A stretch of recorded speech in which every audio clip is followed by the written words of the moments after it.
Dan kita ada Honda City JMC. Tapi aircon tak sejuk. Bila kita check, satu kipas tak hidup. Bila on, tapi kompresor tu dia on. Kompresor hidup. Satu kunci kompresor rosak tu nampak ada dua tak hidup. Okey, Assalamualaikum, selamat datang di Walau BS Sama hari. Okey, masalah pertama, aircon tak sejuk. Problemnya, direct baru hidup. Direct sana wiring problem. Ni kena check wire dia tu. Hidup. Buka. Off. On.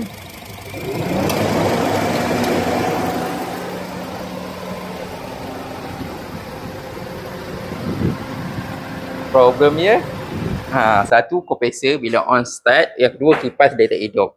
Okey, ni kita dah buat wiring, kipas dah hidup, kita ganti untuk kompresor. Ni kita ganti kompresor, kondenser ni yang baru punya. Ni tinggal pasang lah, pasang, kita flushing balik, vacuum balik, masuk gas balik. Okey, nanti kita tengok apa result dia. Okey, untuk online kita dah pasang dah. Apa ni, kompresor kita dah pasang, kondenser pun dah pasang. Okey. Sekarang kita tengok. Kalau ikut bacaan dia, minyak memang lebih lah. Minyak memang dalam sistem tu memang terlebih banyak dah ni. Okey, ni dia dekat 1.5. Kita tengok flushing tu lebih lagi tak. Okey, ni salah satu kompresor berat. Minyak kuat pun boleh jadi sebab kompresor tu berat.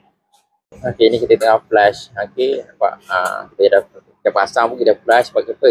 Kita tahu bacaan minyak dekat dalam kompresor, kondenser perempuan tu berapa banyak. Okey.